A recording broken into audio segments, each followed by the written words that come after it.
Buenos días, buenas tardes, buenas noches, dependiendo de la latitud de donde nos estén escuchando. En esta ocasión nos encontramos platicando con un tema bastante interesante con el profesor en educación física, Sergio Aguerre.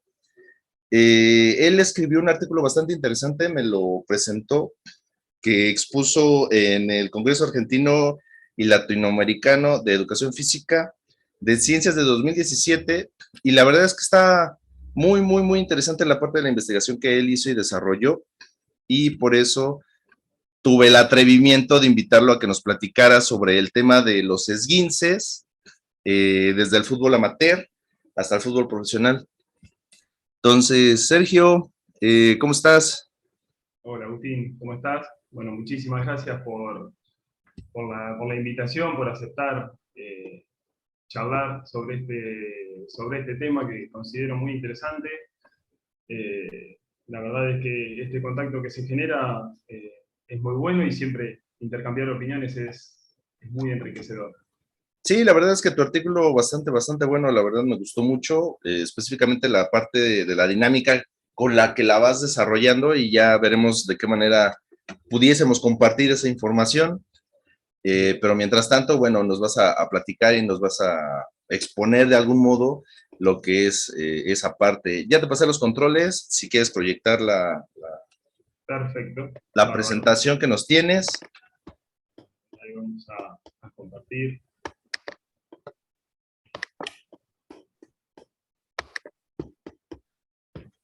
Ahí está, a ver, me vas a ir diciendo si se ve. Ahí está, se está proyectando. Perfecto. Muy bien. Lo voy a proyectar en ese tamaño, porque por ahí en un poco más grande se complica. Listo.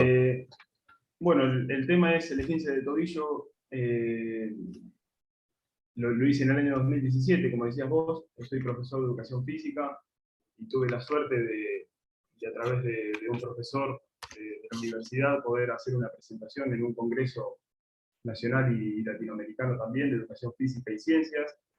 Eh, la verdad es que es todo un desafío y es muy lindo. Soy profesor de educación física desde el año 2015. He tenido la suerte de trabajar en diversos ámbitos y con diversas edades.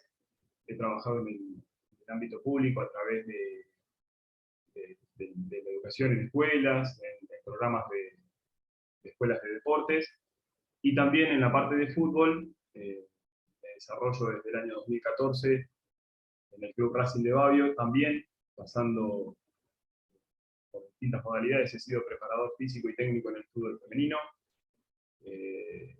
He sido preparador físico y técnico en las divisiones juveniles, y también he tenido interinatos en la segunda y primera división. Esto es un club amateur, eh, con un carácter más que nada amateur y regional, pero que también ha tenido la suerte el club de jugar torneos federales, que es la cuarta y quinta categoría del fútbol argentino.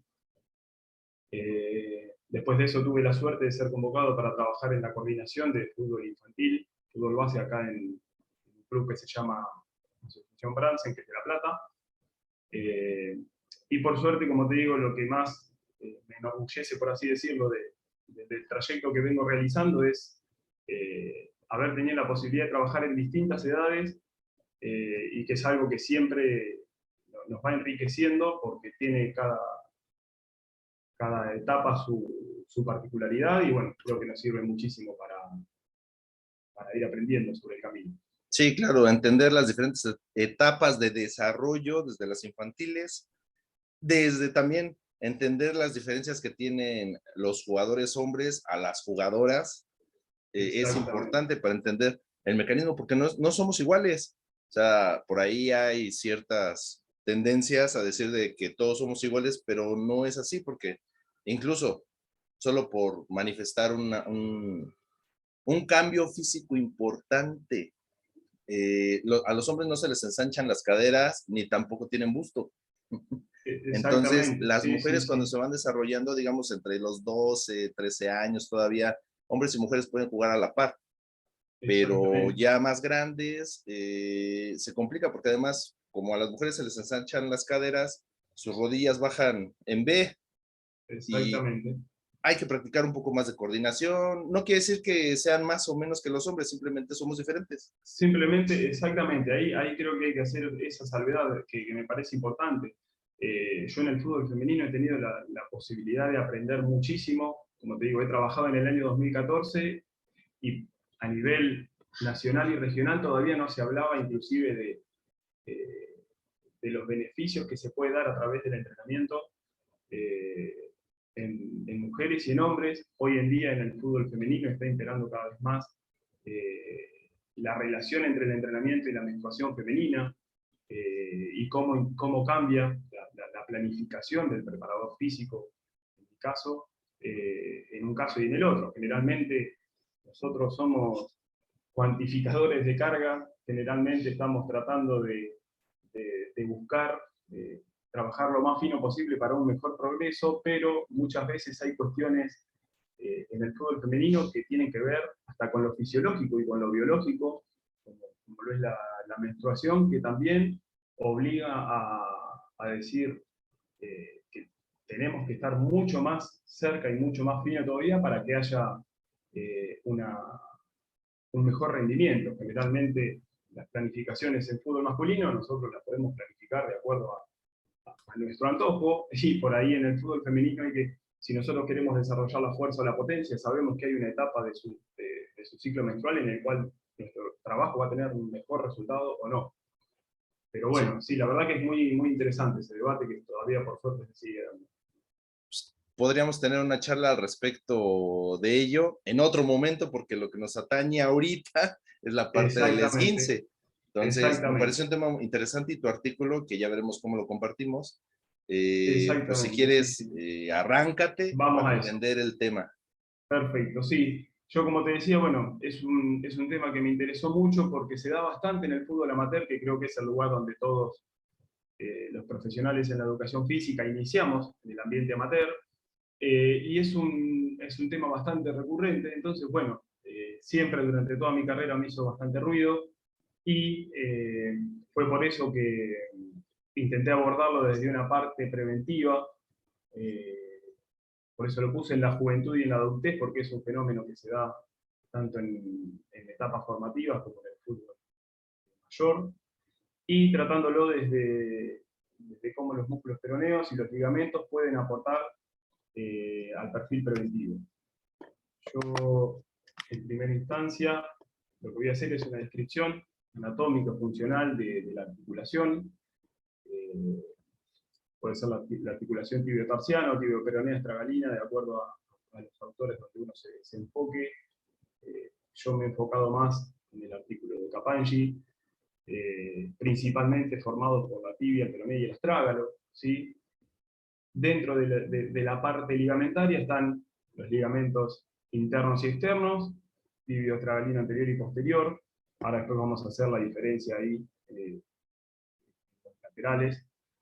Es una articulación de tipo troclear, ¿sí? Que solamente permite el movimiento de flexión y extensión, pero al complejo articular del tobillo se le suma la rotación axial de la rodilla, que es la rotación que anatómicamente permite la rodilla, y ahí es donde se le suman los movimientos de aducción y abducción, y de pronación y supinación. Es decir, articularmente y anatómicamente, el tobillo funcionaría solamente en flexo-extensión, pero debido a la rotación axial que permite la articulación de la rodilla, se le suman estos movimientos. Y a su vez, el autor hace una descripción interesante que a mí me gusta, que le suma dos nuevos movimientos que son sumatoria de otros tres. Es decir, el movimiento de inversión, que es cuando se da una flexión plantar, una aducción y una supinación, que es donde generalmente se producen los esguinces más comunes, y un movimiento de eversión, que es cuando se da una extensión plantar, una aducción y una pronación, ¿sí? Son por ahí cuestiones medias engorrosas, pero que uno, cuando entiende la funcionalidad del tobillo, nos permite muchas veces entender de qué forma yo puedo, a través del entrenamiento o de los ejercicios que planteemos, trabajar situaciones simuladas que se pueden dar en un partido o donde sea. Es decir, Si nosotros sabemos que en un movimiento de inversión se produce la mayor cantidad de esguinces de tobillo, lo que nosotros deberíamos hacer es simular esas situaciones para que los músculos y los ligamentos que intervienen en la limitación de ese movimiento estén mejor estimulados y mejor entrenados para prevenir la lesión. O sea, en Acá la es, parte que tú nos comentas, interrumpiéndote un poco, sí, vos, me gusta ahí que vaya. lo que nos Que estás vayamos intercambiando. comentando es que hay que entrenar el que el tobillo haga el movimiento de torcedura, por ponerlo de alguna Exactamente. manera. Ponerlo en una situación controlada en el cual el tobillo a través de su complejo articular tenga que trabajar previniendo que esa inversión termine siendo forzada y yendo más allá de los límites de lo que permite la articulación. Es decir, para decirlo por ahí quizás de una forma más vulgar, por así decirlo, es Coloquial. exactamente, acostumbrar a que ese ligamento frene antes de tiempo, acostumbrar a que ese músculo sostenga la articulación antes de tiempo. Por eso digo que tienen que ser movimientos controlados. Uno nunca quizás va a llegar al momento en el cual se produce la lesión, si logra planificarlo de la mejor manera, pero sí no es lo mismo entrenar de una manera en la cual el tobillo no tiene incidencia en las desestabilizaciones, a que ponerlo en situaciones controladas en las cuales la persona pueda vivenciar situaciones cercanas a eso. Recién cuando hablaba de los ligamentos externos, laterales, me refería a estos que se ven en la imagen, que tiene que ver con el ligamento peroneo astragalino anterior, que es el que más comúnmente es el primero que se lesiona, ¿sí? El ligamento calcáneo fibular, que es el que figura acá, ¿sí? O es el calcáneo peroneo, perdón, el calcáneo astragalino, y el ligamento peroneo astragalino posterior. Es el último, el peroneo astragalino posterior es el último en la incidencia de lesiones. Generalmente son los dos, el peroneo astragalino anterior y el calcáneo fibular son los que más se lesionan, ¿sí? Son los que más soportan la tensión en una torcedura. Y en la parte interna, que generalmente no se dan los esguinces, pero sí los quiero nombrar porque sí se puede dar a través de un golpe, una infracción o lo que sea, que haya un movimiento contrario. Tenemos el ligamento deltoideo y el ligamento tibiocarpal anterior y posterior. Esto es muy interesante y lo vemos sobre todo en las imágenes, ¿sí? Las características de la lesión. Nosotros tenemos que entender de que esta lesión se puede dar de forma natural o se puede dar de forma forzada, por así decirlo. Lo vemos en una imagen en la cual un hombre está atendiéndolo suavemente. Ahí hay una situación forzada en la cual el jugador quizás no espera, obviamente, ese golpe, pero lo lleva a un movimiento de inversión forzado, ¿sí? Y acá vemos en la otra imagen en la cual el jugador, a través de una pequeña desestabilización, solo el tobillo lleva a un movimiento de inversión forzado. Con respecto a las características de la lesión, tenemos que entender que estamos en un deporte de contacto, de fricción, de movimientos explosivos, ¿sí? Donde los picos de potencia y de velocidad son cada vez mayores.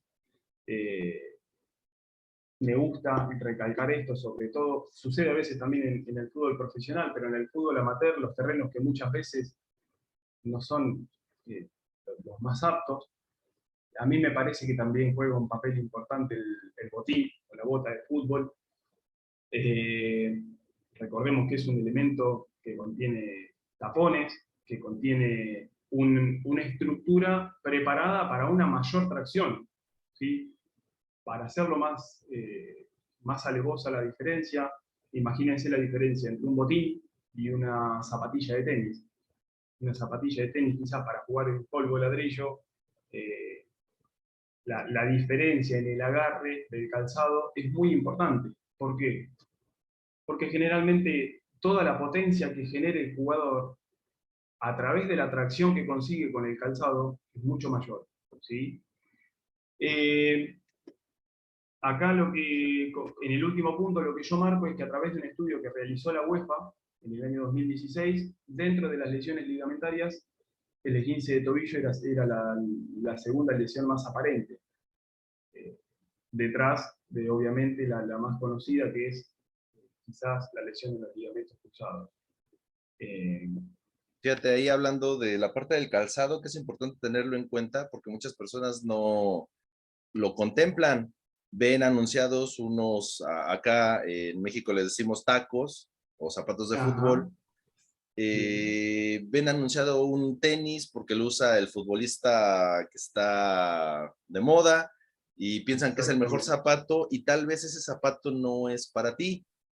Ahora, si estás compitiendo en el fútbol amateur, por ejemplo, donde las canchas usualmente son 70-30, 70 tierra y 30 pasto, eh, los tacos es como si estuvieras corriendo en tacones. Entonces, Exactamente. no tienes agarre, no tienes tracción y como no tienes estabilidad en tu pie y además si tienes o mucho arco o pie plano o cualquier otra cosa y además no te vendas y juegas cada fin de semana, entonces eso lo hace más complicado y que las lesiones se Es disparen. cada vez más condiciones se le suman a que aparezca la lesión, es una realidad. Eh, no solamente, como decís vos, que muchas veces el marketing y el nuevo botín hace que la mayoría de los jugadores lo termine eligiendo, no hay un criterio sobre cómo es el tapón propiamente dicho, ya que hay circulares, hay de formas rectangulares, hay más tapones, menos tapones. Generalmente, eh, para el fútbol amateur, el jugador termina muchas veces cayendo en ese marketing, sin por ahí contemplar los peligros, como decís vos, que uno le va sumando a la posible aparición de una lesión. Cuando hablamos de esta lesión, generalmente la conocemos popularmente como esguince, ¿sí? O como el entorsis de tobillos, ¿sí? Que tiene que ver más que nada con una lesión en los estabilizadores del tobillo, que tiene que ver con los ligamentos, ¿sí? Que se produce, como te decía hoy, por una torsión forzada, que va más allá de los rangos de movilidad que permite la articulación. Eh, Esta torsión forzada puede ser de forma natural o de forma forzada propiamente dicho por un rival. Ahora, la primera contradicción que se genera es por qué se va más allá de los rangos de movilidad si es natural. Cuando intercambiábamos con algunos colegas en el armado de mi ponencia, me decía, ¿por qué lo nombrás como natural si va más allá de los rangos de movilidad que permite la articulación?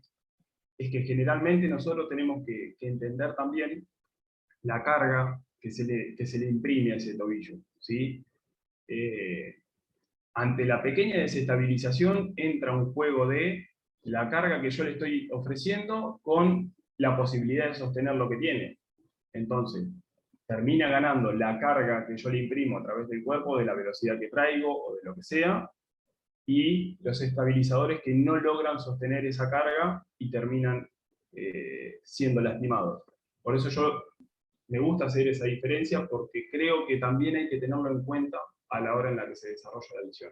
Y yo agregaría otras, fíjate, ahorita pensando en lo que estás diciendo, hay muchos futbolistas y entrenadores que lo permiten.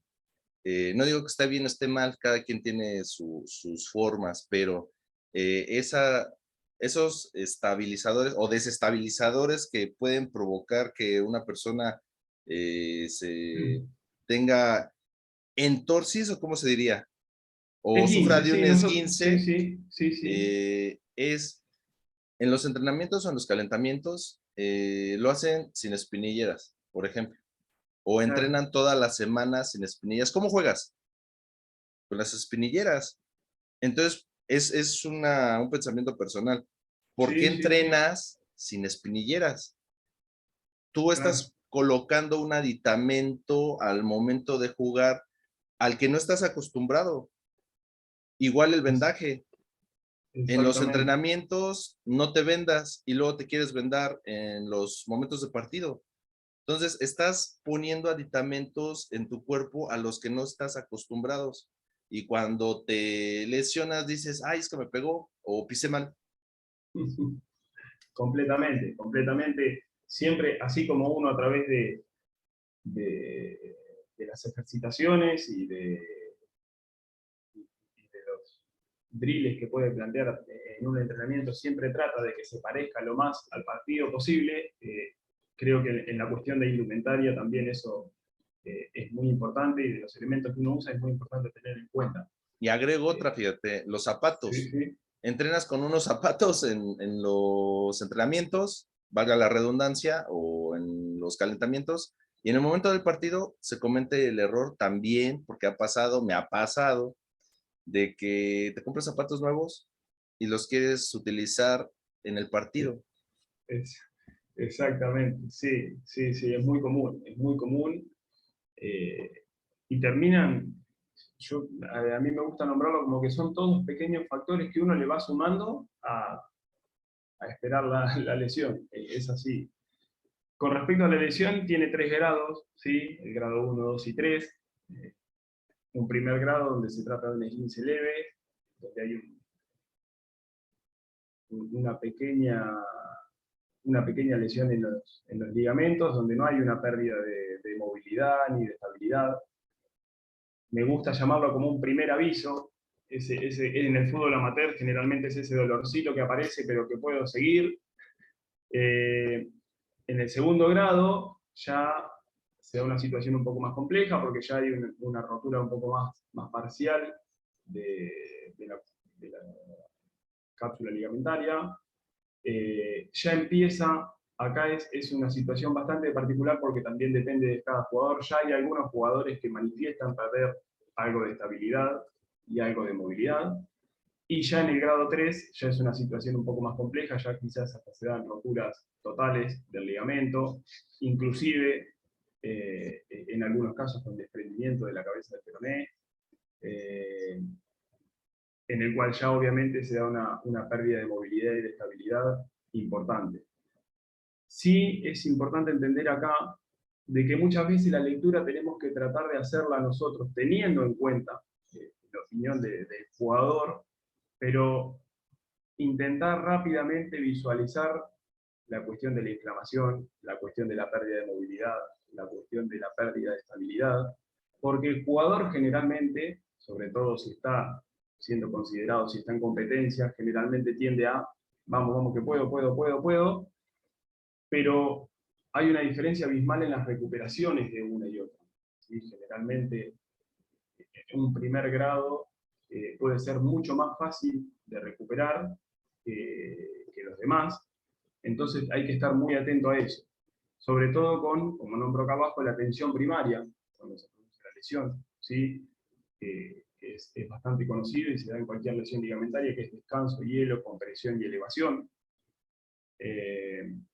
Y me gusta hablar sobre esto último, sobre cómo, cuándo rehabilitar, eh, sobre todo porque, no sé ahí, pero acá en Argentina es bastante común el reposo, en el cual, listo, el jugador corta la actividad, suspende, se va a la casa, a las 2 semanas vuelve, listo, no tengo más nada. Generalmente el descanso, por así decirlo, se da así. Cortan la actividad y no existe ningún tipo de rehabilitación ni de movilización de la zona lastimada. eh, y generalmente son días muy importantes que uno termina perdiendo. Es por eso que cuando hablo de rehabilitación, ¿cómo? A través del trabajo y la planificación controlada. ¿Cuándo? Desde el momento en el cual podamos empezar a trabajar, aunque sea de forma leve, siempre en movimiento, siempre trabajando. ¿Sí? Es distinto, obviamente, cuando hay un esguince de grado 3, que hay un desprendimiento, inclusive que algunos jugadores necesitan intervención quirúrgica. Eso es entendible, pero generalmente el esguince que a nosotros nos permita de forma leve poder seguir trabajando, es importante estar siempre cerca de la lesión. Creo que eso es un avance que ha tenido nuestra disciplina, al menos en la parte en la que nos toca a nosotros, después de que trabajan en los clubes que tienen kinesiología, obviamente, pero siempre entender esto de que a la lesión hay que ir recuperándola siempre cerca y siempre en movimiento. Eso es muy importante. Como decía hoy, se produce de forma natural y forzada, ¿sí? Y esto es también importante remarcarlo. La lesión se produce por macrotraumatismos de impacto complejo o por microtraumatismos de impacto simple. Es decir, un movimiento muy fuerte, muy explosivo y muy dañino, o muchos pequeños golpes, ¿sí? O muchos pequeños gestos que van teniendo un impacto pequeño. Y esto tiene que ver con lo que nombrabas hoy, Agustín, con el tema del pie plano, con el tema de la pisada de cada jugador, con el tema de cómo tracciona el jugador, de qué calzado utiliza, ¿sí? Para hacerlo más simple, fíjense en el caso de una pisada supinadora, ¿sí? En el cual obviamente los ligamentos externos van a estar mucho más tensionados, de forma natural ya. ¿Se entiende? Ahora, en una pisada pronadora, en la cual generalmente el jugador, decías vos, se trata de un pie plano muchas veces, probablemente los ligamentos externos del tobillo, que son los que más se lesionan, estén bastante acortados y los que estén tensionados sean los internos. Pareciera ser algo, digamos, por así decirlo, normal, pero sí que no tenemos que dejar de atender. Sobre todo en fútbol amateur, cuando tenemos un jugador con pie plano, cuando tenemos un jugador que tiene una pisada que no logramos descifrar, intentar siempre invitarlos a estudiar lo que yo considero la base de un montón de cosas. La pisada es fundamental, porque después a ese jugador nosotros le vamos a imponer cargas, le vamos a implementar cargas en las cuales, si la base de la estructura no logra sostenerlo de la mejor manera, probablemente estemos generando desestabilizaciones que nosotros no teníamos planificadas, ¿sí? Pero es importante entender que esto muchas veces es solucionable y sobre todo a temprana edad. No sé cómo será el fútbol base o el fútbol infantil ahí, pero generalmente el fútbol infantil acá en Argentina tiene poco seguimiento médico. No hay no hay una cercanía en decir, bueno, vamos a ver cómo los chicos pisan, cómo los chicos, si los chicos están comiendo bien, generalmente en lo que son las ligas se pide un apto médico en el cual un electrocardiograma, análisis de sangre y orina, y se terminó el asunto, pero hay cuestiones que, sobre todo para la práctica a largo plazo. Ustedes imagínense que en Argentina un chico arranca a jugar al fútbol a los 3 años, patea una pelota desde que puede hasta que deja de poder. Pero es importante que si nosotros ya desde temprana edad logramos abordar este tipo de cuestiones, probablemente la vida saludable dentro del deporte sea mucho mejor. No sé cómo será la realidad ahí, pero acá el seguimiento médico, por así decirlo, es bastante precario. Alrededor del mundo creo que el problema es común. Le deberíamos de prestar mayor atención al desarrollo de los deportistas porque están haciendo deporte, aunque sean niños, pasado por la adolescencia. Creo que alrededor del mundo no se le da tanta importancia, a menos que sean clubes muy grandes, que tengan presupuesto, pero en general no se le brinda atención a los niños, no se les pone atención. Y pues ahí es donde empiezan a surgir los problemas de desarrollo, porque si ya está empezando mal, nunca se les corrige cómo tienen que caminar en esa dinámica de desarrollo, ¿no? De marcha, carrera, salto, giro. si no se les enseña todo eso, si no se les corrige, porque además aquí viene otro problema. Muchos de los profesores que se dedican a entrenar niños no estuvieron en cancha, o es el papá que quiso tener el equipo de fútbol y su hijo lo quería meter y se metió a entrenador y no tiene los conocimientos básicos necesarios Claro, para desarrollarlo. Entonces, exactamente. vienen Sí, muchos problemas aunados a la parte infantil y lo he visto repetido porque he platicado con varios entrenadores de Chile, Colombia, Panamá, etcétera, y se repite el comentario. sí, y a mí que actualmente y hace varios años me toca trabajar por ahí en fútbol infantil, entonces estoy en contacto con muchos colegas perdón, en fútbol juvenil, y estoy en contacto con colegas que trabajan en fútbol juvenil generalmente la charla que se da es esto, ¿no? Que muchas veces terminás diciendo qué lástima que este pibe por ahí no, desde temprano no le trabajaron esto o no le hicieron esto, eh, y la verdad que es una pena, pero creo yo que de a poco habrá que ir desde el lugar que se pueda intentando eh, cambiarlo. Con respecto a la lesión, yo como nombraba al principio, hago una sugerencia de perfil preventivo, ¿sí? de 15, pero no solo pensando en lo competitivo, ¿sí? No solamente pensando siempre en el mayor rendimiento del futbolista, que es a lo que nosotros apuntamos, sino también desde el lado de la salud, ¿sí? Entendiendo esto, pongámoslo de esta manera más simple. Jugador que se ginza, cuando se cura le queda una cicatriz, como cualquier lesión que nosotros nos hacemos en la piel y después nos queda la cicatriz. Bueno, generalmente a nivel del tobillo también pasa exactamente lo mismo, y a su vez alrededor de esa cicatriz la funcionalidad ya no es la misma. Se pierden propiedades de ese ligamento que después es muy difícil recuperar. Eh, Cuando el ligamento se lastima, la parte lastimada y sus adyacentes pierden desde fuerza, coordinación, sensibilidad y poder de reacción, ¿sí? Entonces, por eso me gusta hacer esta mención desde también pensar en la parte de la salud. Cuando hablamos de la parte de fuerza, ¿sí? Hablamos de ejercicios en cadena cinética abierta o cerrada, ¿sí? A mí me gusta hacer una progresión de acuerdo a eso, ¿sí? Tratando siempre de ir de lo simple a lo complejo, desde la estabilidad a la inestabilidad, desde el miembro fijo al miembro libre, desde lo monoarticular a lo multiarticular. Después lo vamos a mencionar también.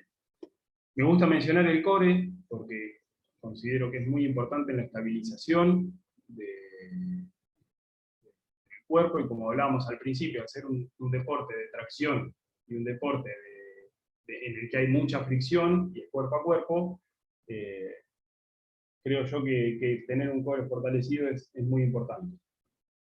La mención de los peroneos, ¿sí? Que ahora después vamos a ver una imagen, por qué lo considero importante, pero sí entendiendo esto de que un peroneo entrenado, generalmente a mayor contracción, menor probabilidad de la lesión, porque logra sostener de forma parcial la lateralidad del tobillo. Entonces considero que es muy importante tenerlos, incluirlos en el plan de entrenamiento.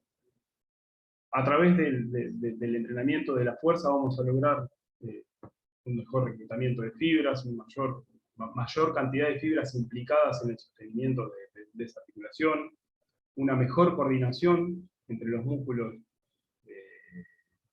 que intervienen en ese movimiento, ¿sí? Sobre todo con los músculos sinergistas que se encargan de sostener. Y en la parte de los ligamentos, ¿sí? Logran los trabajos de fuerza mejorar la parte mecanoreceptiva de los ligamentos, que son los mecanoreceptores son los encargados de leer, por así decir, la tensión que se está produciendo en ese ligamento para informar y que la articulación logre estabilizar, ¿sí? Obviamente que todo esto se da en milésimas de segundo, pero lo explico de esta manera para que se pueda entender. Como les decía, el peroneo lateral largo, el peroneo largo y corto, ¿sí? Me gusta me gusta mostrar esta imagen porque se nota por dónde pasa, ¿sí? El final del tendón. Entonces, si ustedes se fijan, pasa por abajo del peroneo calcáneo, ¿sí? Y termina pasando muy cerca de la cabeza del peroné. Entonces, es un músculo que, si bien se encuentra, sus fibras musculares están más arriba, a través de la inserción que tiene ese tendón, logra estabilizar muchísimo la articulación del tobillo. Y esto tiene que ver, como te decía al principio, de lograr, obviamente que no lo vas a hacer torcerse el tobillo al jugador, ¿sí?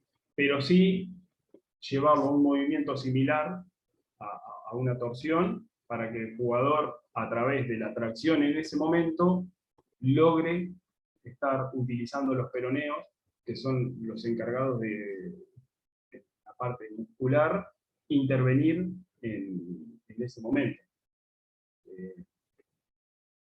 Considero que hay varios puntos en el programa de perfil preventivo, además de la fuerza, que tiene que ver también con la propiocepción, ¿sí? Que son trabajos que se han ido desarrollando cada vez más, que también tienen muchas críticas y muchas personas que quizás no lo toman en cuenta, pero creo que es importante, sobre todo por la participación que tienen los sinergistas en el momento de trabajo, abordarlo de lo simple a lo complejo, de lo bipodal a lo unipodal, ¿sí? Esto en el momento en el cual nosotros lo trabajamos, siempre hacer una progresión, de lo monoarticular a lo multiarticular, ¿sí? Y me gusta hacer esta mención, ¿cómo hacerlo sin elementos? Que es lo que sucede generalmente cuando estamos en el fútbol amateur.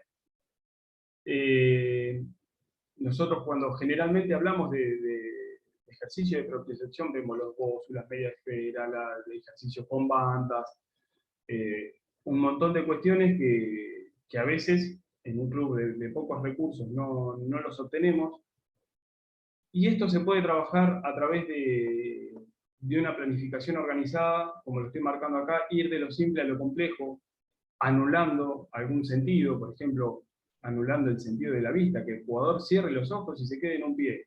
Listo, bárbaro, lo hizo, bueno, ahora lo hace, pero en esta situación, bueno, ahora lo hace, pero el compañero lo mueve, bueno, ahora lo hace, pero ir buscando distintas progresiones en la cual quizás no tenés una media esfera para que el jugador trabaje la estabilidad del tobillo, pero a través de la planificación organizada permite de todas maneras lograr a realizar el trabajo. ¿Y por qué pongo de lo monoarticular a lo multiarticular también?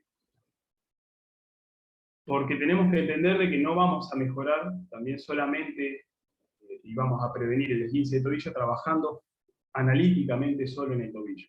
Después, como hablábamos hoy, en el partido funciona el conjunto en general, entonces creo que también está bueno llevarlo a esa situación en el cual uno debe tratar de trabajar esta prevención, pero en el conjunto del movimiento, ¿sí?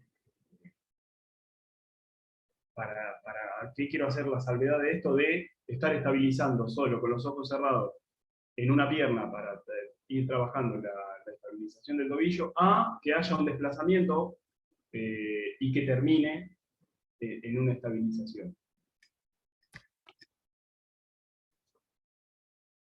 Después también la parte de coordinación y diplometría, ¿sí?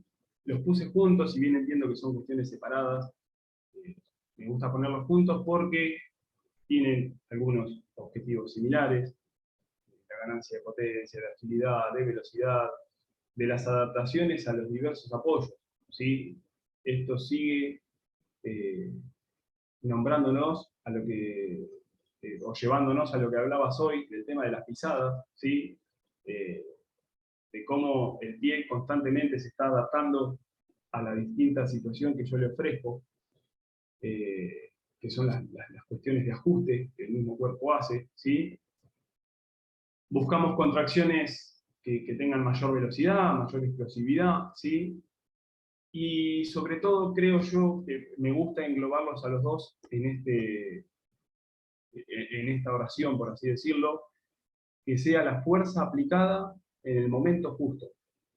Es decir, no solamente trabajar la fuerza y la potencia para que el jugador sea más fuerte y más potente, sino también que el jugador sea capaz de aplicarla en el momento justo, ¿sí? A veces de forma consciente y a veces quizás de forma inconsciente por un acto reflejo. Pero sí, importante que la preparación se enfoque en eso, en intentar aplicarla en el momento que yo lo necesito. Fíjate, en la parte de los ejercicios de propiocepción, eh, utilizar, por ejemplo, el tagu o las pelotas o todo eso, ¿tú lo recomendarías? Lo que estoy viendo, por ejemplo, o observando con tu presentación, sugerencias para prevenir para prevenir el esguince. Exactamente, Eh, Ejercicios de propiocepción y ejercicios de pliometría, que esos son los multisaltos, claro. con coordinación. Exactamente, por ahora estamos en la parte de fuerza, todo lo que tiene que ver con este tipo de ejercitaciones, ¿sí? Con la parte de propiocepción, como hablamos, sí, utilizando todos esos elementos que vos nombrabas, haciendo las salvedades de utilizar muchísimo la imaginación cuando no contamos con los materiales, ¿sí? Eh, Generalmente en Argentina somos muy conocidos por lo atamos con alambre, es una frase bastante común acá, digamos, nos arreglamos con lo que tenemos. Bueno, creo que los profes más todavía tenemos que estar tratando de imaginarnos cuando el recurso por ahí, el material didáctico no está. Y en la parte de coordinación y pliometría, lo mismo, entender de que se da una ganancia de estas aptitudes, entender también que vamos a jugar mucho con el ajuste, cuando nosotros estemos trabajando este tipo de, como decías vos, por ejemplo, que tiene que ver con los multisaltos, el pie va a estar ajustando constantemente la situación en la que le toca empujar hacia arriba. Pero no es lo mismo, quizás, hacer saltos solamente frontales que sumar saltos laterales, ¿sí? Que sumar saltos laterales a distintas alturas, ¿sí? De esa forma nosotros vamos a estar quizás sumando un pequeño condicionante, pero que necesita el ajuste del tobillo para poder realizarlo. Desde aquí te haría otra pregunta, tú que estás especializándote o te especializas en esto. La parte de los ejercicios, por ejemplo, de fuerza preventiva que le dicen ahora, ¿no? O en la Uh-huh. parte pliométrica, ¿tú lo harías con calzado con vendaje o descalzos? Yo intentaría, a mí lo que me gusta es hacerlo siempre de la mayor cantidad de formas posible. Creo que eso también depende mucho de la edad y de cómo nosotros vengamos trabajando con el grupo. Por ejemplo, si nosotros nos fuéramos a fútbol infantil, obviamente las alturas van a ser menores y quizá la cantidad de saltos van a ser menores, por lo cual quizá si no existe un riesgo muy grande y no hay un antecedente de lesión en el niño o en la niña, podríamos trabajarlo con un calzado natural, sin vendaje. Ahora, en una parte intermedia yo creo que es necesario trabajarlo de las dos formas. Si estamos en un ambiente controlado, trabajarlo de esa manera, pero también nosotros tenemos que empezar a poner el botín y tenemos que, si es un jugador que se venda, poner el vendaje, eh, porque considero de que, como decíamos hoy, es muy importante que nosotros en el entrenamiento incluyamos la forma en la que el jugador compite. Si el jugador compite vendado con botín, en algún momento nosotros tenemos que trabajar este tipo de trabajos vendados y con botín. Ahora, quizás cuando estemos en una etapa quizás de de recuperación, por ejemplo, tuvimos partido, podemos meter quizás algún pequeño trabajo plurinético de muy bajo impacto, y quizás lo hacemos con un calzado natural, como para poder sumarle a eso algún tipo de desplazamiento o alguna carrera de baja intensidad. No estoy hablando de ponerlos, obviamente, el día lunes a hacer unos saltos pliométricos, pero sí, quizás se da un trabajo de coordinación o de pliometría de muy bajo impacto, y en ese momento quizás lo estamos trabajando sin el calzado con el que compite. Pero es muy interesante tu pregunta, y por lo que yo tengo entendido también se trabaja, hay bastantes opiniones dispares sobre el tema, y todos vamos, ¿viste?, intentando siempre formar nuestra propia metodología, por así decirlo, y a mí me gusta que, si bien no olvidarme de que lo mejor es que el entrenamiento del jugador se parezca lo más al partido posible, sí entender de que a veces el entrenamiento nos da momentos para quizás trabajar de una forma un poquitito más analítica, y quizás de una forma también con una carga mucho más baja. Entonces en ese momento quizás se puede dar una diferencia del calzado, como para también buscar esto de seguir protegiendo el cuerpo para prepararlo a una próxima sesión.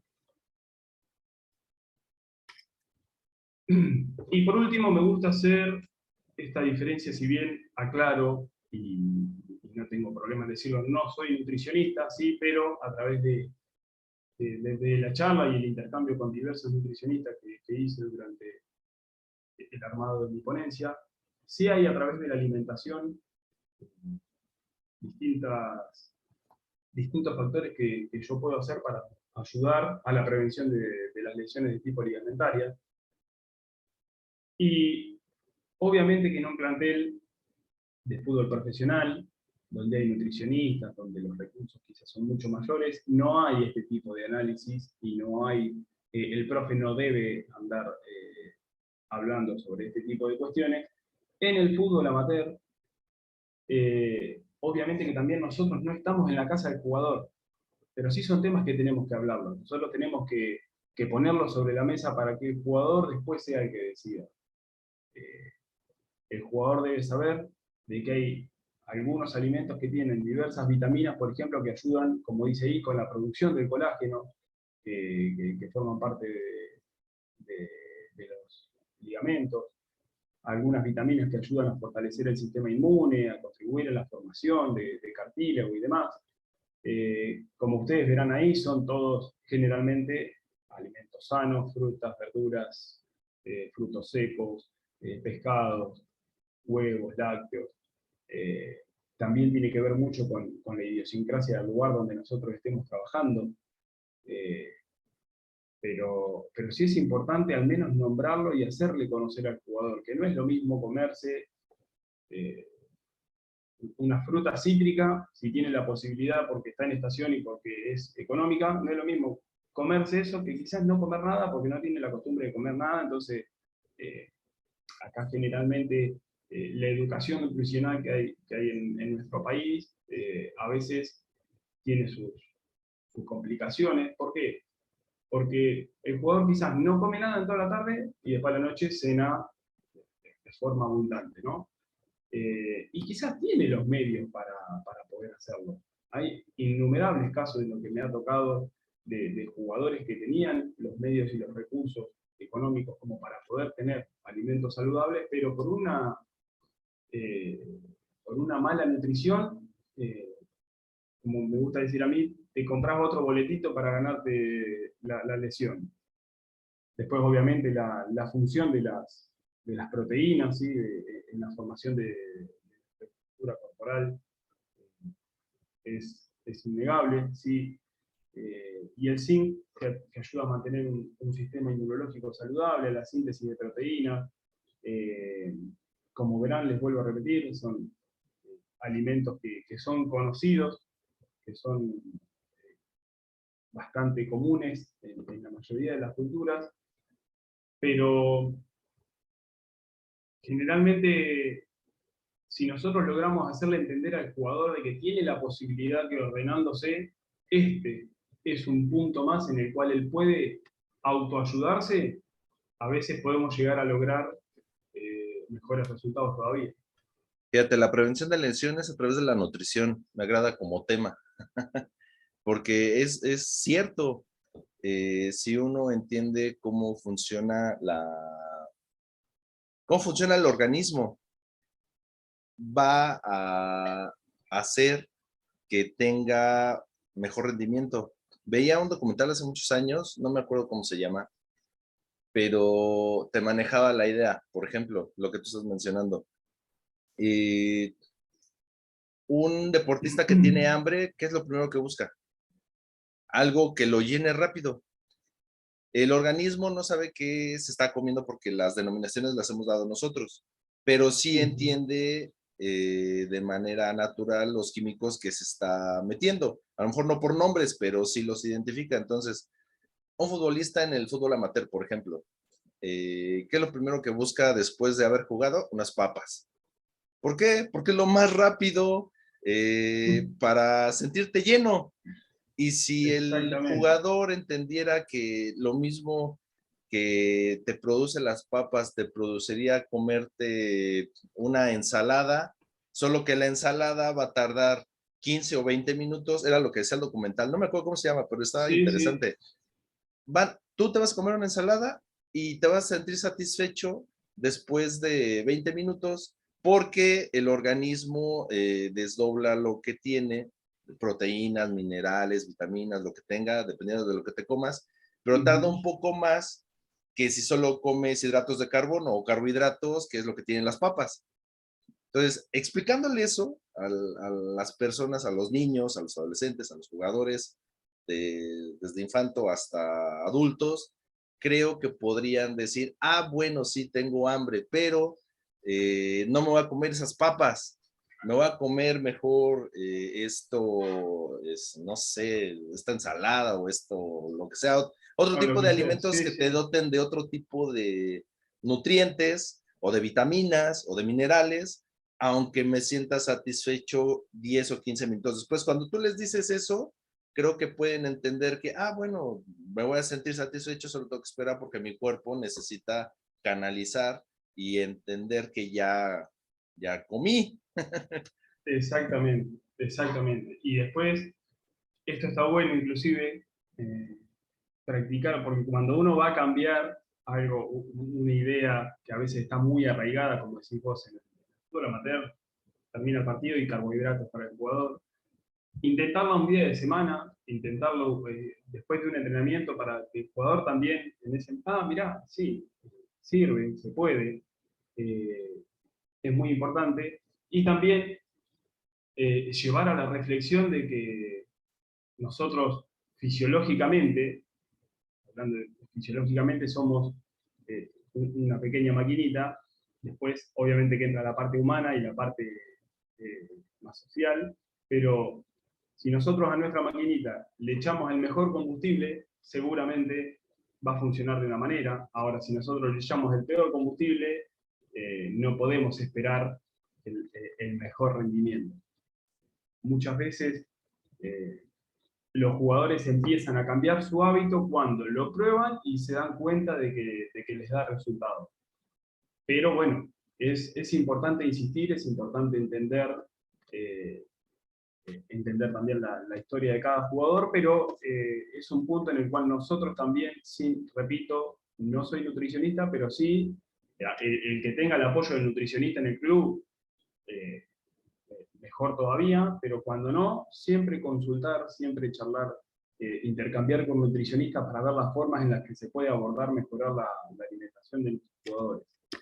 Y no olvidar la parte de la hidratación. O sea, Exactamente. el agua es importante porque ahora también se está de moda este, todos los fluidos o todas las bebidas isotónicas, por ejemplo, o que tienen algún aditamento para recuperarte más rápido. Ujú. Y he platicado con varios nutriólogos y todos te dicen, sí te funciona porque hace que te hidrates más rápido, pero recomiendo el agua. O sea, el Exactamente. agua simple, es inodora, incolora, insípida, ese fluido Sí, transparente, es el que sí, sí. recomiendan, o por lo menos lo que yo he visto en un común denominador de los nutriólogos, recomiendan el agua simple. Siempre, sí, sí, sí, sí, terminan en lo más natural. Después, bueno, haciendo el hincapié sobre el tema que hablábamos hoy, que tiene que ver con el vendaje. Obviamente que en el fútbol profesional, casi el 100% de los jugadores lo utiliza, hablando de un vendaje eh, preventivo. En el fútbol semiprofesional y amateur, el porcentaje desciende considerablemente, ¿sí? Eh, es, es muy común encontrar jugadores que no se vendan. Y me gusta plantear esta pregunta, ¿en el fútbol formativo lo usamos, no lo usamos? No, no me gusta quizás dejar una directiva y decir, no, se tiene que vender. Sí me gusta plantear el debate, porque como hemos intercambiado es algo que todavía está muy, en algunos lugares bastante, se está debatiendo bastante, y creo yo que lo primero que nos tenemos que preocupar es por formar, como decía, tobillos fuertes, móviles y saludables. Es decir, nosotros tenemos que intentar de que el jugador no solo no se lesione, sino intentar de que genere recursos para evitar la lesión. Pero cuando ya nos vamos adentrando en la etapa formativa y en la adultez, yo considero que es muy importante que el jugador vaya teniendo un hábito preventivo de vendaje, pero también es muy importante entender la historia del jugador. Es decir, a mí me ha tocado hacer un interinato, como te decía, en primera división, en el club en el cual estoy trabajando, en el cual me ha pasado de jugadores que no se vendaban. Y no se habían vendado en infantiles, no se habían vendado en juveniles y estaban en primera división y no se vendaban. Obviamente, en verano las canchas acá se ponen bastante duras, eh, y en el cual yo no voy a lograr de que el jugador adopte ese, ese hábito mediante una orden. Teníamos que ir, considero yo, realizando un pequeño trabajo de hormiga, de a poquito intentar de que el día que le explicaste la importancia que tiene, después llevarlo a que lo intente quizás el martes, el entrenamiento, después que la semana siguiente que lo intente 2 veces, eh, pero siempre arrancar por el entrenamiento para terminar llevándolo a la práctica. ¿Sí? Acá es bastante común, como decías vos, el jugador que no se venda en el entrenamiento y a veces se venda el fin de semana. Y sí, por ahí ese día no estaba pensando en el vendaje que se estaba haciendo, se lo apretó demasiado, a los 15 minutos empieza que le duele el vendaje. Es algo que hay que trabajarlo desde el fútbol formativo, las técnicas de vendaje, las formas de vendaje, que el jugador lo practique, lo vea, lo pruebe, eh, lo utilice, eh, pero sí entender esto, entender de que es un trabajo de hormiga porque es algo que todavía no está del todo afianzado. Y aquí la sugerencia para los entrenadores o directores técnicos es de que aprendan a hacerlo, porque tú dime, en tu experiencia, yo lo veo acá en mi país, y los entrenadores no saben vendarse, no saben enseñar a vendarse, si bien puede ser obligatorio o no, pero tendrías que saberlo. Y, por ejemplo, yo nada más por poner un ejemplo, acá en México hice la EMPREFI, se llama Escuela Nacional de Preparadores Físicos, que en el símil en Argentina sería la ATFA. Y también Ajá. hice la ENDIR, la Escuela Nacional de Directores Técnicos, que allá en Argentina su símil sería la ATFA, creo que se llama. APA, sí, sí, sí. Y yo tengo la licencia pro en Argentina, y en Ajá. ninguno de los cursos te enseñan vendaje, en ninguno. Ni No, en la de no. preparadores físicos, que ahí te lo tendrían que enseñar, es una suposición, ni Es en la de terrible. entrenadores te lo enseñan. Entonces, si venimos platicando que en el fútbol amateur muchos de los entrenadores son papás, porque el hijo quería estar en un equipo, etcétera, Y luego en el profesional tampoco se les enseña a los directores técnicos, porque además, sin tirarle tierra a nadie, pero muchas veces son exfutbolistas que dejan de jugar al fútbol y los meten directamente a un primer equipo. No tenemos mecanismos para saber, a menos que te hagas un kinesiólogo, a lo mejor, y te ayuda a vender, pero no va a poder vender a 11 o a 15 o a 20 en un plantel. Y ya estás hablando del profesional. Hablando del amateur, Exactamente. ¿quién sabe vendar en el amateur? Ni siquiera saben fijar el vendaje, porque ya a medio camino de partido ya termina hecho bola en el tobillo o en el empeine, y por eso ya no se vendan. Exactamente, sí. Se ve en el fútbol amateur, creo que nos enriquece mucho porque se ve de todo. Se ve, me ha tocado de tener chicos que nosotros para un partido los citamos 1 hora y cuarto antes, chicos que venían vendados de la casa, porque los había vendado el papá, eh, y obviamente después, nada, vos veías el vendaje y muy, muy, muy precario, nada, el chico vino de la casa 1 hora antes vendado, más la entrada en calor, más el partido. Creo yo que es un tema que se debe tratar, que debe tener su espacio, sobre todo con nosotros los preparadores físicos, cuando no tenemos la suerte de tener un kinesiólogo, pero en el fútbol amateur sí entender de que es algo bastante particular aparte. La atención con la que se vendan, eh, el tiempo que necesitan para vendarse. Entonces, creo que tiene que estar la enseñanza y a su vez la posibilidad de que cada uno elija. Nosotros debemos también, como menciono ahí abajo, respetar la historia del jugador, entendiendo de que nunca vamos a poder cambiar algo de un día para el otro, pero sí de que la metodología que nosotros tenemos y en la que nosotros creemos fuertemente, aplicarla e intentar ir trabajando de a poco, intentar hacer un trabajo a largo plazo, siempre que nosotros de forma tranquila nos mantengamos en nuestra ideología, generalmente el jugador a la larga lo va a terminar, al menos para que no se lo digas más y para que no escucharte más, te vas a decir, bueno, listo, dale, a ver, hoy me vendo, a ver qué pasa. Y de esa manera vamos a ir llevando a un perfil preventivo mucho más amplio.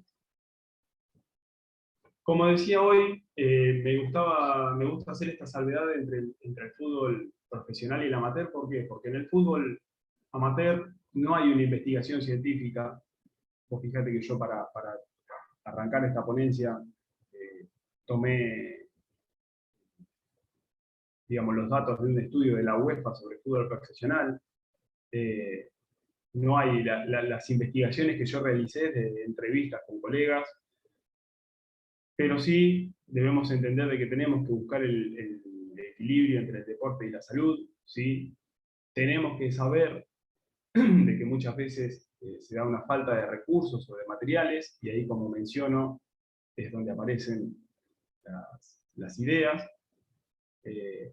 Si la lesión aparece, ¿cómo entrenamos? También entender y llevar adelante esa premisa. Como te decía, es muy común acá, el jugador se lesiona, desaparece, vuelve al tiempo, intentar de que el jugador esté siempre, siempre, siempre ahí con el grupo, de que entienda de que puede seguir entrenando a pesar de la lesión, y hacer un partícipe importante de su recuperación al jugador, ¿sí? A través de los hábitos, a través de que el jugador que se lesionó sepa que tiene que seguir entrenando, de que el jugador que se lesionó sepa que hay una nutrición, como decíamos hoy, una hidratación, de que es importante de que él siga llevando adelante, de que él sepa de que el calzado que elija también va a repercutir en cómo se recupere esa lesión, pero quitar esta idea de que el jugador se rompe y va al médico como si fuese un taller mecánico, y después viene con el kinesio o con el profe para que lo arregle y listo, pum, me llevan a la cancha. No, también ponerlo en un lugar de ser partícipe de su recuperación, de que sienta de que también depende de él la forma en la que logre volver y cuanto más rápido y saludable logre estar en la cancha nuevamente. Por último, unas consideraciones finales. Como te decía hoy, nosotros muchas veces los profes estamos acostumbrados a cuantificar cargas y a ver esto y el otro y calcular. Y tenemos que entender de que el esguince lo abordamos preventivamente, pero que solo vamos a estar disminuyendo el margen de error.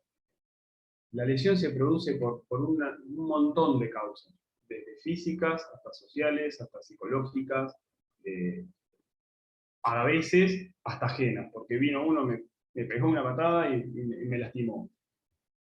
Nosotros tenemos que quizás no desesperarnos en esto de jugador se lesiona, no, este está entrenando mal o estoy trabajando mal. A veces hay un mal día, hay una cuestión psicológica atrás, hay cuestiones de tensión, de que estás jugando una etapa decisiva y es un jugador que esas tensiones lo llevan a lugares complicados y termina produciéndose la lesión. Nosotros vamos a trabajar siempre, porque si no, si digo esto, pareciera, bueno, pero si el jugador se va a romper siempre por algo, listo, no lo trabajo. Pero nosotros tenemos que entender de que es importante disminuir ese margen de error. Si ese error aparece, si ese problema aparece, aparece porque iba a aparecer. Pero no es lo mismo que aparezca cuando yo al jugador lo llevo a situaciones simuladas y lo preparo para poder responder, a que si yo no lo hago, y como decís vos, me da lo mismo que se vende que no se vende, me da lo mismo que se compre cualquier botín, porque es lindo, porque no, mira, este tiene los tapones así. Nosotros tenemos que intentar de que el jugador entienda de que nosotros vamos a preparar el escenario para disminuir la situación lo más posible. Si pasa, tenemos otros caminos por los cuales seguir, ¿sí? Pero tenemos que pensar, sobre todo como menciono ahí, en el amateur o en el semiprofesional, el motor de pensar en la salud del jugador. Hacerle entender, mostrame una cicatriz que tenga. Esta acá, mira en el brazo. Bueno, esto si vos te desgarrás, si vos te esguinzás en este caso, te pasa lo mismo. Es importante de que observemos si es un jugador que le cuesta ser estable, si es un jugador que no le cuesta ser estable, si es un jugador que no es muy potente en las desaceleraciones. Son gestos que nosotros tenemos que ir viendo para poder comprender cuándo la lesión puede aparecer. No, mirá, es un jugador que levanta, tiene una aceleración tremenda, pero que a la hora de desacelerar no coordina. O a la hora de desacelerar tiene un gesto peligroso de giro. Bueno, mirá, nosotros tenemos que poder hablarlo con el jugador y decirle, bueno, mirá, considero de que acá hay un futuro riesgo de lesión y tenemos que trabajar esto, tenemos que trabajar la técnica de, de desaceleración a través de una coordinación, como te decía hoy, o a través de un ejercicio de fuerza. Pero sí pensando en una prevención, haciéndole entender al jugador de que siempre estamos buscando la salud. Sobre todo en fútbol amateur, porque el jugador que se lesiona generalmente trabaja de otra cosa. Digamos, no vive del fútbol. Juega al fútbol, pero a su vez es, no sé, carpintero, es abogado, es lo que sea. Pero entender que nosotros, además del deporte y además de buscar un buen rendimiento, necesitamos pensar en la salud. Y cuanto más abarcativo logremos hacerlo, el trabajo va a tener muchísima más riqueza. Como te decía hoy, nosotros en fútbol amateur no tenemos médico, no tenemos kinesiólogo, no tenemos nutricionista, no tenemos psicólogo, pero tenemos la posibilidad de poder contactarlos. La posibilidad de poder enriquecerme a través de una charla con un profesional de ese tipo. Y para que no te sientas discriminado, te puedo decir que acá en México, en el fútbol profesional, por ejemplo, en tercera, segunda, a veces equipos de ascenso no tienen kinesiólogo, nutriólogo, psicólogo, deportivo. Tienen lo elemental, director técnico, un montón de auxiliares, el preparador físico, pero muchas veces en segunda división, tercera división profesional acá en México no tienen nada de eso tampoco. Es complicado y encima lo que estoy empezando a ver, y esto lejos de por ahí discriminar algún tipo de disciplina o algo, pero veo que a veces hay equipos que tienen 2 o 3 profes, 2 o 3 analistas de video y un médico solo. Entonces, es como que es una tendencia que se viene 2 o 3 profes, 2 o 3 analistas de video, 2 técnicos, un médico y no hay psicólogo. Bueno, por ahí intentar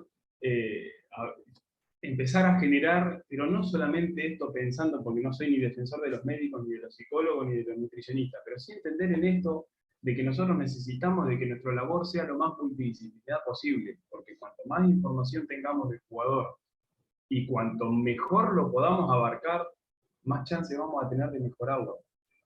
Eh, es cada vez más notoria la necesidad de entender de que el jugador es una persona y de que cuanto más aristas de su personalidad podamos abordar, más chance vamos a tener de tener a ese jugador que nosotros queremos. Eh, por eso es una tendencia que vengo viendo y que me parece que está bueno remarcar. Por último, en el fútbol nunca nos tienen resultado asegurado, pero sí tiene una hermosa manera de hacernos entender que pase lo que pase, debemos trabajar con pasión, intensidad, convicción y formación. Eh, como menciono ahí, creo yo que la pasión y la intensidad de nuestro trabajo no puede faltar, pero también es muy importante la convicción que nosotros llevemos adelante y la formación con la que contemos. No tiene que darnos vergüenza decir, esto no lo sé, lo voy a investigar, es muy importante, pero siempre manejando la pasión y la intensidad en nuestro camino. Y por último, que sobre todo a los profes muchas veces nos pasa que cuando hay una seguidilla de lesiones que puede ir sucediendo, eh, inconscientemente nos lleva a sentirnos mal, nos lleva a pensar y repensar y seguir repensando. Eh, Recordar, como decía Subeldía, que a la gloria no se llega por un camino de rosas, que ahí es cuando más pasión y cuando más intensidad tenemos que tener para, para torcer esos momentos complicados. Así que eso es todo. Muchísimas gracias. Fíjate, haciendo una especie de síntesis, porque no es lo mismo hacer una presentación que leerlo en un artículo. Me parece que tiene sus distintas aristas, ¿no? No, es diferente, pues.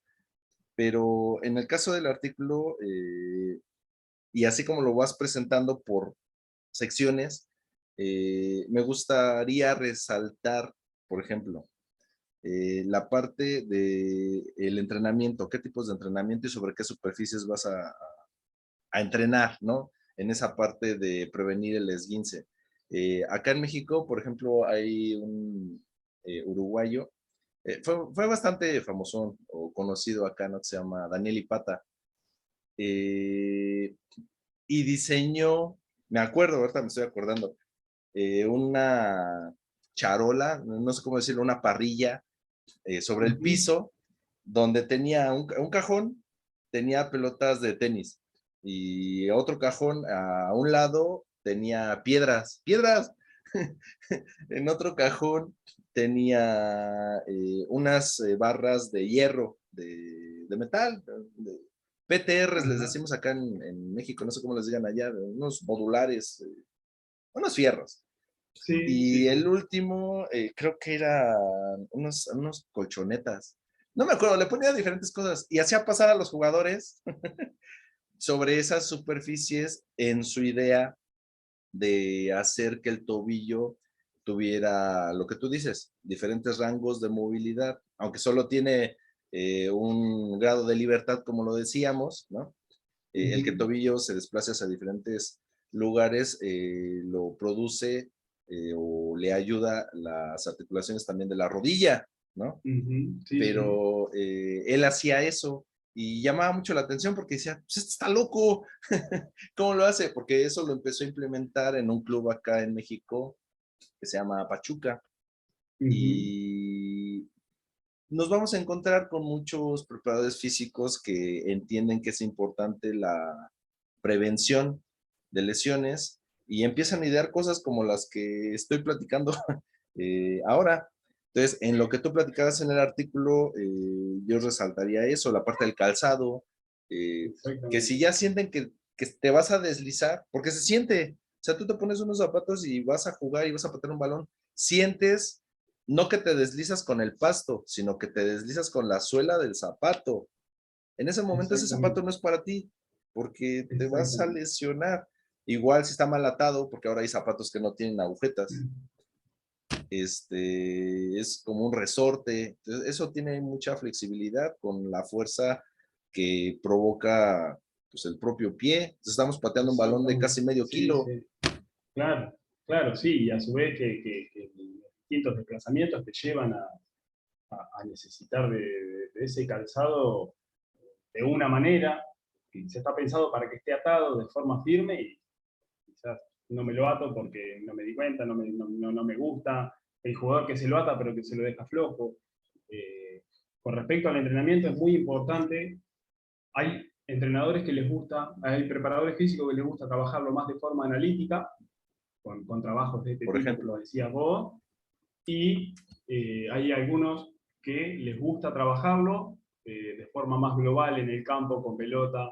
Eh, a mí me gusta intentar entender el momento en el cual lo voy a implementar, y como te decía, como te ponía el ejemplo hoy, de que quizás lo haces después de un partido, me gusta ir combinando los momentos, por momentos, trabajarlo de forma más analítica, quizás es uno o dos ejercicios que vos le sumás a la rutina de que estás haciendo en el gimnasio, eh, pero también no debe faltar el botín y la situación de juego, y de que quizás, como decís vos, eh, nosotros eso lo tenemos que tratar de lograr con el calzado que vamos a competir, con el vendaje con el que se compite, en una situación de juego, y quizás eso es algo que se puede planificar en conjunto con el director técnico inclusive, en algún drill técnico, táctico que esté trabajando él. Bueno, mira, escúchame, antes de que arranque no le agregás este desplazamiento, no le agregás este cambio de dirección. ¿Para qué? Porque yo voy a estar cerca del ejercicio, mientras vos laburás lo técnico, yo voy a estar laburando cómo desacelera para cambiar de dirección. Entonces, al mismo drill técnico-táctico que el técnico tenía planteado, me sumo yo para que en situación de juego trabajemos la desaceleración y el cambio de dirección, sobre todo en aquellos jugadores, como te nombraba, que muchas veces no tienen una buena técnica de frenado y de arranque. Entonces, no considero que sea solo una, en mi punto de vista. A mí me gusta trabajarlo de forma combinada. ¿Por qué? Porque el analítico me permite una mayor visualización del movimiento y de lo que estoy haciendo, y una mejor comprensión de lo que estamos buscando, y la parte global me permite llevarlo a la situación de juego, de que hay algunos jugadores que le sientan mejor una cosa y la otra. Entonces creo que son todas combinaciones que tenemos que ir dando siempre para enriquecer al jugador lo más posible. Pues ya para, digámoslo de esa manera, terminar esta parte o esta charla tan nutritiva, porque la verdad, eh, el entender todo lo que nos has explicado sí es para mí importante, y quien llegue a ver esta presentación, esperemos que les pueda llamar la atención el no nada más estudiar sistemas de juego y ver si el recorrido por la derecha o la banda izquierda o cómo hacer remates es lo más importante, porque es un conjunto de todos. Si no tomamos en cuenta que tenemos que ver si el jugador está hidratado o está en condiciones de movilidad de un tobillo adecuado para poder hacer un desplazamiento, Claro. pues nos vamos a quedar a la mitad. Entonces, como diríamos Vamos, acá vamos en a estar México, remátala para terminar con todo exactamente, esto. exactamente. Y aparte después, eh, como me gusta pensar a mí, eh, tenemos que pensar qué le voy a exigir al jugador. Si yo solamente le estoy exigiendo que, como decís vos, haga un gesto técnico de determinada manera, o que haga la cantidad de metros que se tiene que desplazar y no me preocupo por prevenir una lesión, después no te enojes con el jugador cuando cada 2 por 3 está recuperándose. Entonces, el trabajo global e integrado es fundamental para sacar sobre todo lo mejor de cada uno. Pues, mi estimado Sergio Aguerre, qué apellido tan extraño. No sé si sea muy común allá en Argentina, pero acá no lo es. No, acá no. Aguirre es muy común, pero Aguerre poco. Bueno, entonces te sentirás doblemente especial.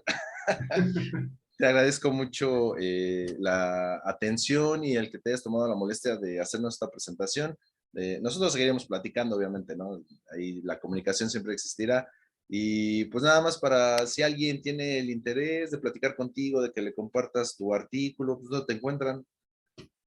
Eh, bueno, antes que nada, el agradecido obviamente soy yo, Agustín. La verdad que es un contacto que se generó, que enriquece muchísimo y el cual obviamente estoy más que agradecido de esta posibilidad de poder tener este intercambio. Para las personas que quieran pedirme el artículo, se encuentra en la memoria académica de la Universidad de La Plata, si no, poniendo directamente en el buscador, el título de la obra es Lince de Tobillo, y mi nombre salta el archivo que ya se encuentra en la memoria de la universidad. A través de las redes sociales, ya sea por Instagram o por Facebook, me buscan como Muke Aguerre, Mukeee Aguerre. Y el mail es sergioaguerre@hotmail.com. Así que bueno, una vez más te repito, gracias Agustín por este momento. No, pues gracias a ti. Entonces, pues ahorita seguimos platicando. Voy a hacer que esto se grabe. Entonces, pues te mando un abrazo desde acá, desde México, y pues ahorita seguimos platicando. Bárbaro, un abrazo para todos bien y gracias por todo. Gracias.